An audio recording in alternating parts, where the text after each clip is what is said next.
I think President Xi will have a very positive visit when he comes to Washington. Look, these are the two most powerful countries in the world, particularly economics, but also, I mean, we have to have a relationship. And obviously there are areas of great differences. Both sides will acknowledge that. We'll have to work through those, and I think these differences will exist for the foreseeable future. And our job is to sort of manage those so that they never get out of control. We're obviously always going to defend our national interests, and I expect they'll do the same as they define it.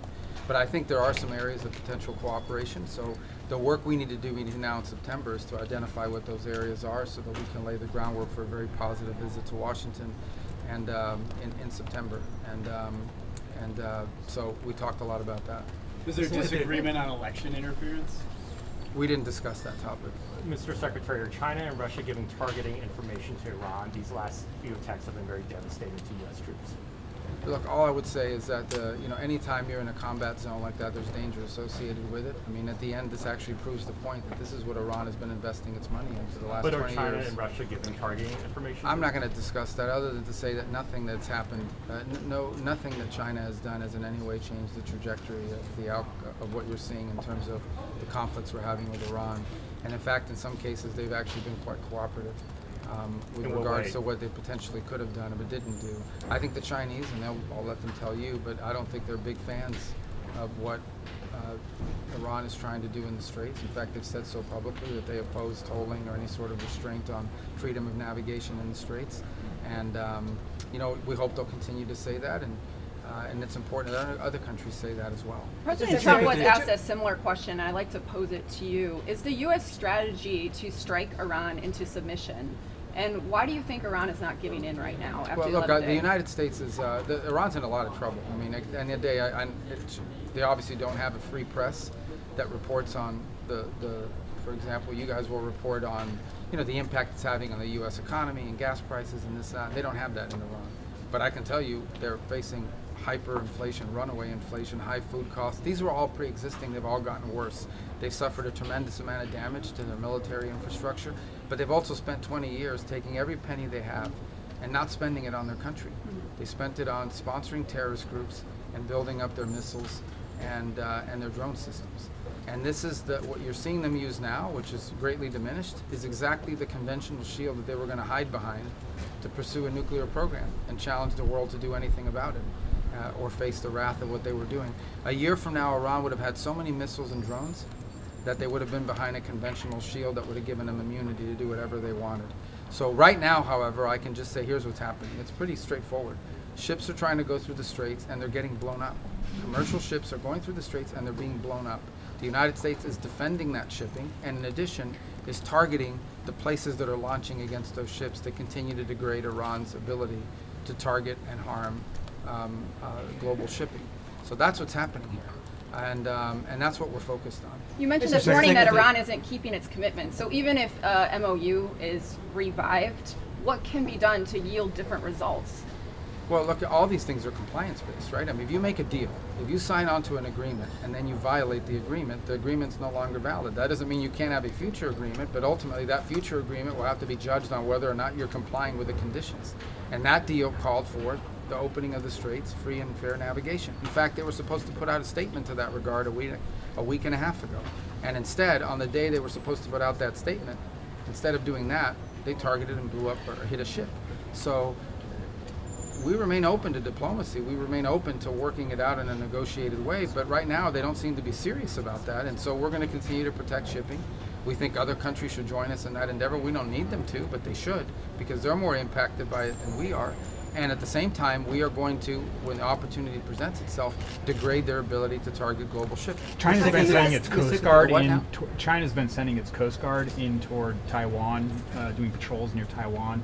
I know the U.S. has said this has been destabilizing. Did you raise that with Wang? It always comes up in every one of our meetings because we obviously disagree with those actions, and we actually think that they run contrary to the spirit of what we're trying to work out with them with regards to strategic stability. But the bigger point to make in that regard is that the U.S. will continue to, we're never going to accept that international waterways are somehow under the control of other countries. We'll continue to sail through international waterways and freedom of navigation efforts of that kind, and we'll continue to live up to our commitments, for example, with the Philippines and other countries in terms of the treaty commitments that we have. Again, it speaks to areas of disagreement when it comes to our policies with China. Those need to be managed very carefully, because obviously a conflict, be it economic or otherwise, between the U.S. and China would have a dramatic global impact. So the difficult job of geopolitics and foreign policy is managing your differences and not doing anything that runs contrary to our national interests, but at the same time trying to avoid conflict that could lead to something really catastrophic for the world. And I think we have an obligation to do that, which is why it's important for us to continue to talk to China, irrespective of our differences. It's important to, if you go back to the height of the Cold War, even in the height of the Cold War, even in its most tense moments, the United States and the Soviet Union were communicating, at least at a military-to-military level, and even at a diplomatic level. And in many ways that prevented catastrophe. So I'm not saying we're at that stage with China, but what I am saying is it would frankly be reckless and irresponsible for the U.S. and China not to have a relationship, given the impact our countries have on the global economy and on the world. Did you discuss with China, with Minister Wang, the working group, or any more details of the Board of Trade, Board of Investment, any of these other ideas? We did, and we're moving towards implementation of that, and I think that's one of the potential, concrete deliverables that we can have before September when that visit happens. And again, those are good ideas, and they come in the aftermath of the visit we took to China earlier this year, and so we did discuss that, yes. Russia's Lavrov revealed that he's going to be meeting with you tomorrow. Yeah. If that happens, are you going to press him on Ukraine, or are you simply No, keeping it I don't know if the term is press him. We're going to talk about it. Obviously, the war in Ukraine, I think, has in many ways impeded the ability of Russia and the United States to find areas of agreement on other topics. That doesn't mean we won't seek to find other areas of potential cooperation. But by the same token, we'd like to see that war come to an end. We think it would be good for Russia if that war came to an end. So we'll raise it, and as I said, the U.S. remains open and willing to play a constructive role in bringing that war to an end if that opportunity presents itself.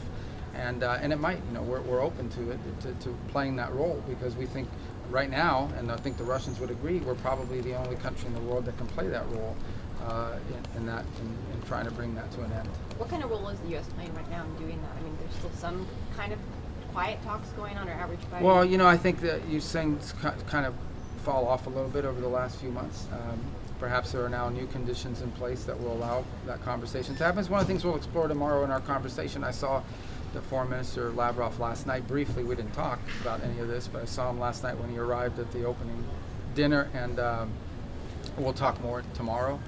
Obviously, to be fair to you guys, a lot of stuff I'll talk to him about, I'm not going to put in a press release, because it undermines the ability to find understandings. But we'll talk about it and see if there's an opening now or an opportunity for us to play a constructive role. But there are other areas that the U.S. and Russia can cooperate on that we, again, going back to the point I made about China, this is very simple. Russia possesses we are the two largest nuclear armed countries on the planet. For us not to talk would be reckless and irresponsible. We have to have a relationship with the Russian government, even though we have areas of disagreement. And in the case of Ukraine, perhaps an opportunity to, if we can play a constructive role, to bring it to an end. So, I'm sure that'll come up tomorrow, there's no doubt. But we'll talk about some other stuff too. The Wall Street Journal is reporting that President Trump has approved a nuclear deal with Saudi Arabia. Do you have any details on that? Yeah, I'll let the White House officials sort of put out an official statement about anything with regards to that. But I saw the same reporting this morning. But let me let that go through. Then I'd prefer it be put out when there is something to say, that we will say it through official channels. Has the U.S. asked South Korea or other Asian allies to contribute naval assets or something? We didn't ask them that today. Look, I think it's to their benefit, right? If you look at the region, they heavily depend on oil and natural gas that comes from this part of the world. Now, one of the interesting things you've seen is that the supplies that are reaching many of the countries in the region have begun to change. They're buying more LNG from us than ever before.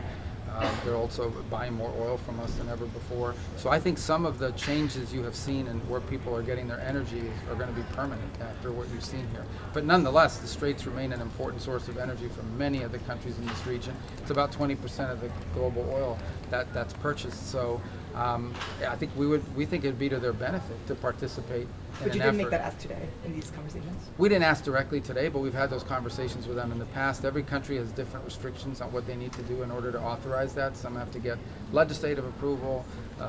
Some can do it unilaterally. Every country's different. But we've certainly raised it with different countries. We don't need them to do it, but we think it would be beneficial if they did. And some of these countries have unique capabilities in terms of mine clearing and things of that nature. So it'd be great if they join the effort, and I think some of them may eventually do so. It's in their interest to do so, but we didn't reach any agreement on that today. Frankly, it wasn't the cornerstone of what our conversations were about. Mr. Sergey, a lot of the ASEAN countries have expressed how terrible the war in Iran is for them when it comes to economically and the energy crunch. But Israel's finance minister sort of struck a tone in a different direction, said that the tit for tat is actually the best possible situation for Israel because it's weakening Iran. Does this show that there are some differences between the United States and Israel when it comes to how they view this war? The United States is trying to end this. For the Israelis, the hostilities continuing is in their benefit. Yeah, look, I can't comment on what one individual in government said in Israel. I can just generally tell you that by and large, we think that a nuclear-armed Iran is an unacceptable thing. It can't happen. And that's what they were going to do if they hid behind this conventional shield that they were building. And the president just was going to stand by and allow that to happen. Within 2 years, Iran could say, we're breaking out to a nuclear weapon, you can't do anything about it, or we're going to overwhelm you with tens of thousands of drones and missiles, which they were on pace to build. They can't do that now. That certainly weakened them. As far as the impact it's had on the global economy, I mean, Iran is targeting global shipping and international waterway and demanding to control which ships can go and which ones cannot. That just is unacceptable. We're not going to accept that. We're not going to allow that to be the status quo. But ultimately, there are other countries that should feel just as strongly as we do because they're actually more impacted by it than we are.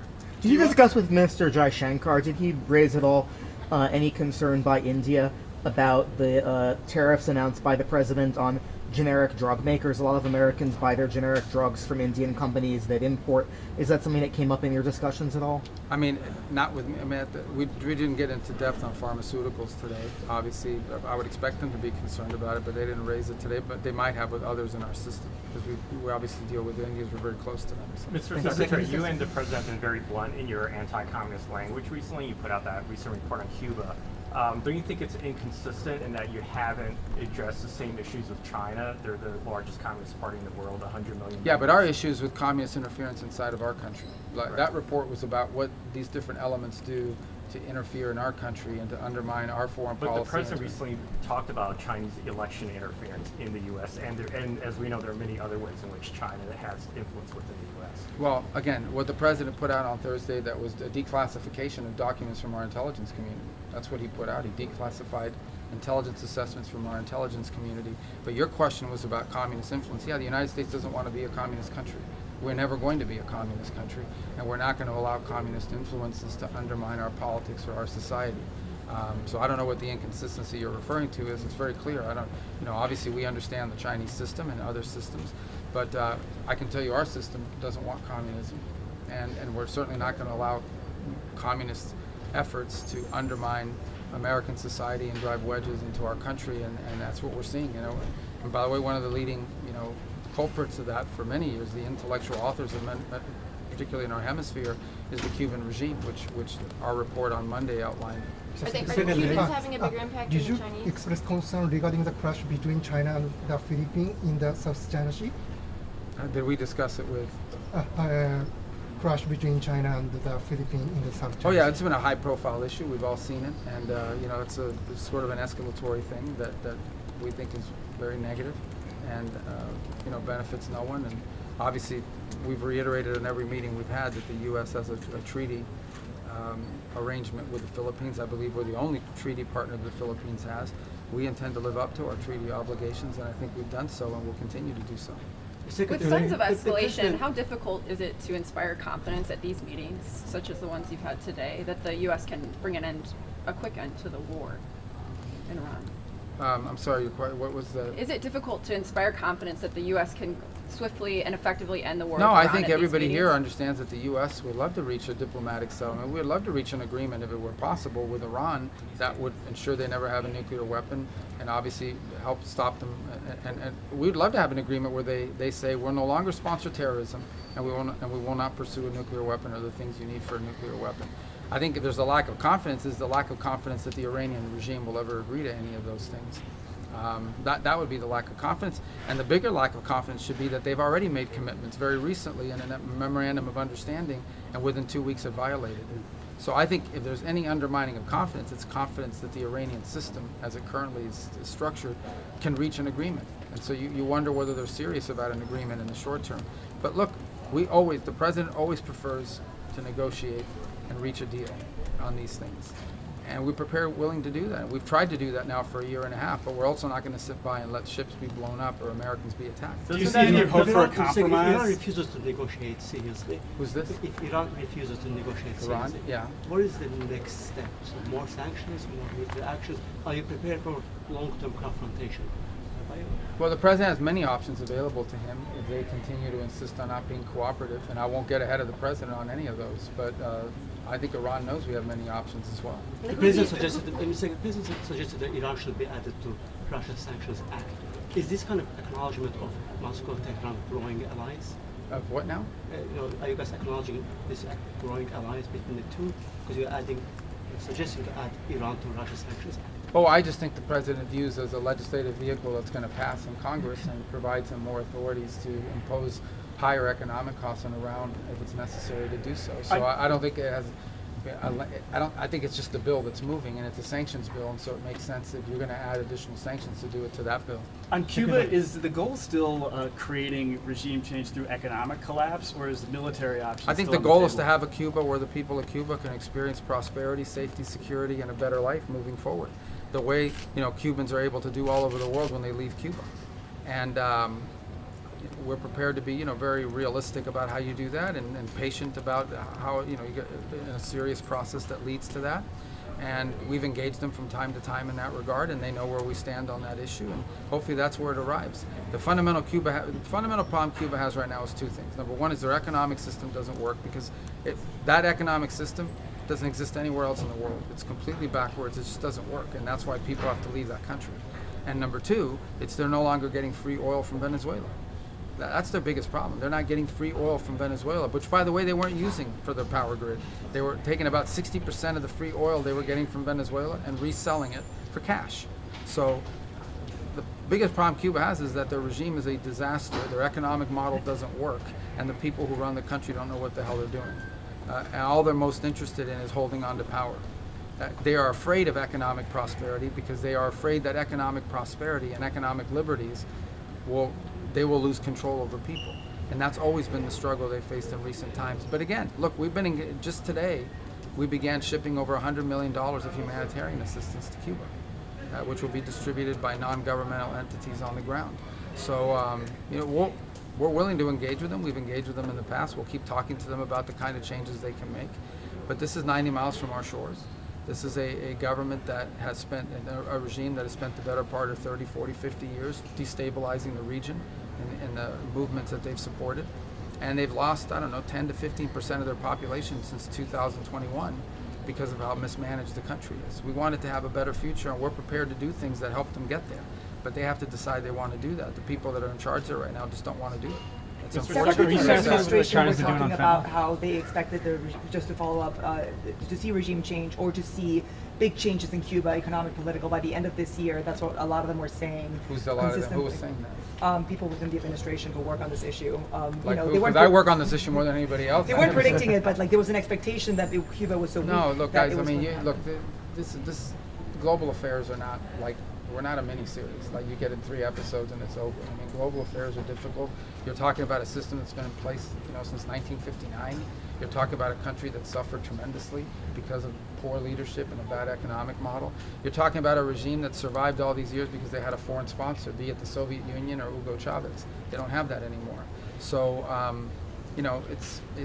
these are complex things that take time, and obviously we're prepared to do we can do to effectuate a positive change in Cuba, because it directly impacts our national security. Cuba matters to us because it's 90 miles from our shores, and it has a direct impact on our national security, be it the things they've been involved in the past, the countries they've aligned with in the past and currently, or the threat of mass migration, which is always a risk that you run when countries are as deeply destabilized as Cuba is. It's a failed state. It's a failed state, but I've never laid out any timeline as to what change would look like or when it would happen. I wish it was tomorrow, because they deserve it. The people of Cuba deserve a better future. Mr. Secretary, on your argument that Iran has violated the MOU, isn't the MOU inherently flawed because in paragraph 5 it explicitly acknowledges Iran has power in the Strait of Hormuz, whereas no other formal agreement before had acknowledged or recognized No, that? I don't think that's what the MOU says. Certainly that's not the way we interpreted it from the very beginning. But We isn't understood that that the- to mean, no, we understood that to mean that they would ensure that no ships were being blown up, and they chose to violate that. The MOU does not give them the right to launch drones and missiles against commercial shipping vessels. That the MOU doesn't give them the right to do that, and But why they chose to acknowledge do their it. power over the strait to begin with in the MOU? Well, we don't acknowledge their power, but the Or only thing I some tell you that, authority. no, they have missiles and drones, and they're launching them against ships. The MOU doesn't say you're allowed to launch missiles and drones against commercial shipping in the Straits of Hormuz. It doesn't say that anywhere in the MOU. You think said they that have- you mentioned, Secretary, that China has been cooperative in some ways with the issue of Iran. What were you? Well, I'm not going to tell you about all of them, but I'm going to tell you one in particular, Sure. and that is they've been pretty clear that they don't support any tolling or restrictions on global shipping through an international waterway. And a statement like that from a country like China is important. How concerning President is Trump. the Houthi threat for the additional shipments of energy for the Saudis?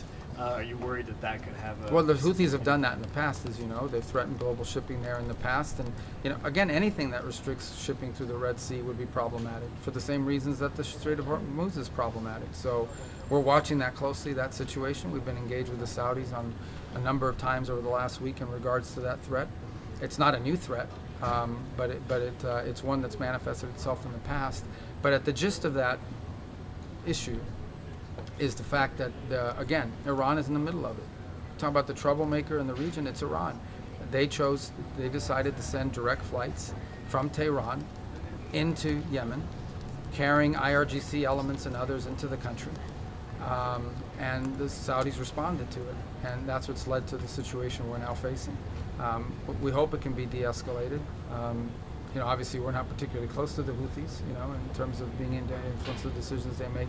But I think it's just another example. The Houthis, Hezbollah, the militias in Iraq, Hamas, this is what Iran spends its money on. It's not on its people. It's on supporting terrorist organizations and destabilizing actors in the region.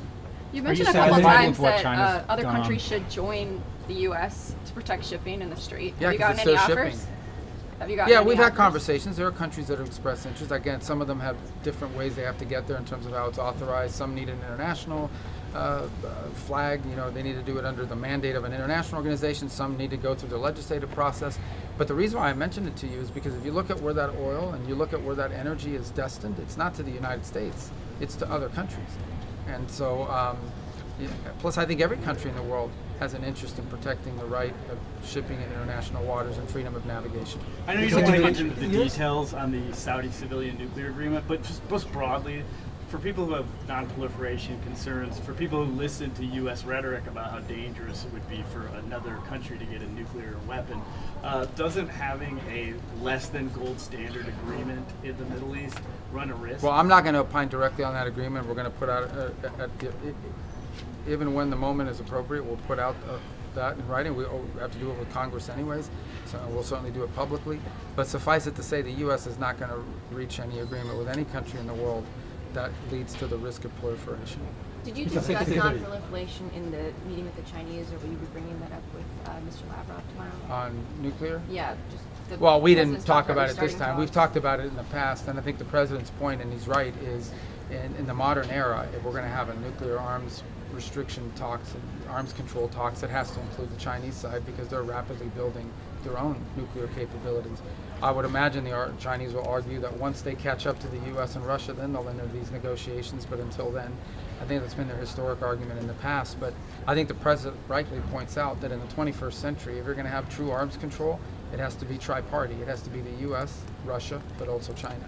But we didn't discuss it Are today. you satisfied with what China's been doing on the fentanyl issue? It was the basis for a lot of tariffs that appear to be, they keep getting struck down. Well, we from. continue to talk to them about that issue, and obviously I think we've made some progress. That some of the commitments that they made in earlier this year, they've begun to live by. Others remain a work in progress, and I know that as recently as today, our law enforcement is visiting China, and we've had their law enforcement come to Washington earlier in the year.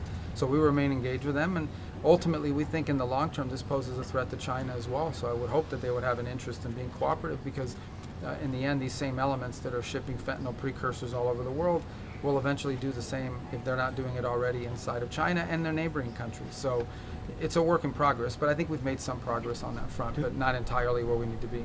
Today you met with Japanese foreign minister. Yes. China has been its economic and military pressure on Japan. So how do you see the worsening of Japan-China relationship? How do you view the worsening? Oh, the Japan, worsening, China? yeah. So look, I mean, obviously we're very close to Japan. We understand what they're facing right now. They're facing, real restrictions, export controls, and all sorts of things. And obviously, you talked about some of the aggressive measures that have been taken. It's a troubling trend. I don't think that China-Japan relations are at their high point right now. We're very close to Japan. We have treaty obligations with Japan. We have deep history of cooperation with Japan, and that's going to continue. But we see it with concern. After securing one Americans released from Iran last week, can Americans expect more detainees to come home, including Khalid? I think they should all be home. I'm not going to predict or prognosticate what others we may see released, but we would like to see them all the wrongfully detained people released, not just from Iran, but all over the world. But it'll always be a priority in our conversations, even when those restart. How is that channel working? There's so much hostilities, literally, between Iran and the United States. Yet you Which were able channel? The channel to get the wrongfully detained people out. Obviously, just bore some success. How is that happening amidst this warfare going on? Yeah, I mean, look, I think that's a valid point. About we were fortunate to see one instance in which one person who shouldn't have been there should not have been held there was released. We'd like to see more. It's a feature of our conversation with them. It would obviously be easier to have that conversation if some of these other things weren't ongoing. But I think the fact that we're even detained to begin with speaks volumes as to the nature of the regime that we're dealing with. But yeah, I mean, it's not the most productive moment for it, but we're very fortunate and blessed that lady got out, because she never should have been held in the first place. Mr. Secretary, is there anything you can tell us about the pending U.S. arms sale to Taiwan?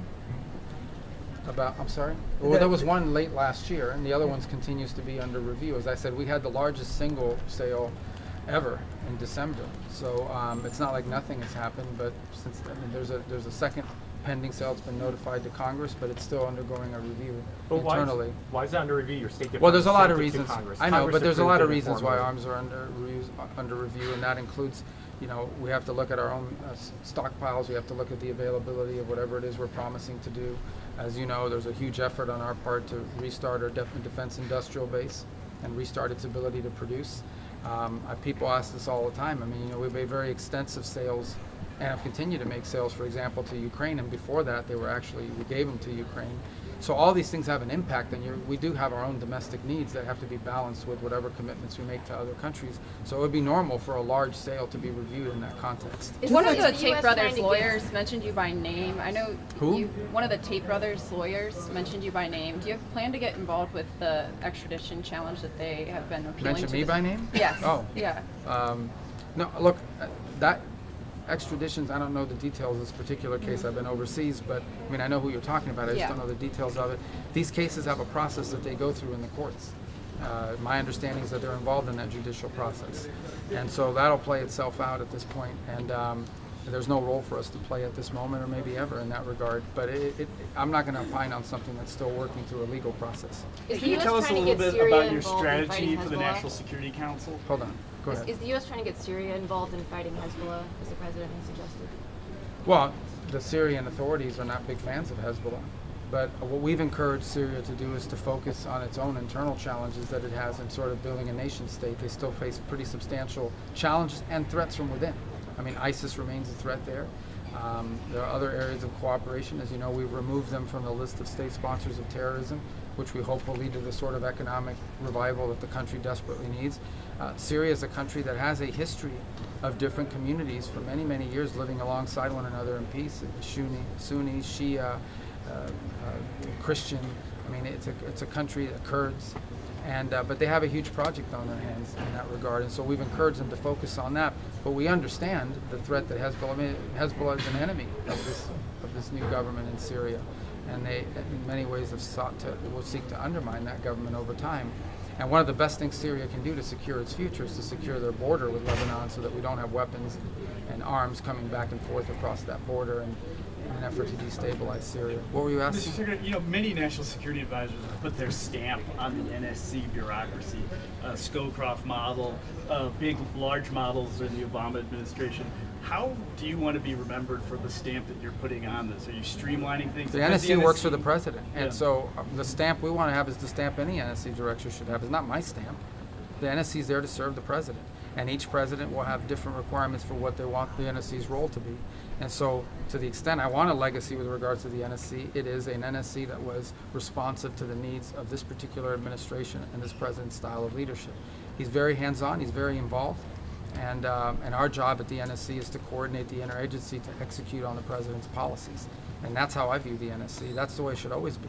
Does it still have its convening power, or has it been happens every day. depopulated so much that other agencies are starting to I think the NSC was way too large to begin with, 400, 300 people. We don't need 300 people in the NSC to coordinate the interagency. That's why you have career people and others at the State Department and at Treasury and at Energy and at the Department of War and in the intelligence agencies.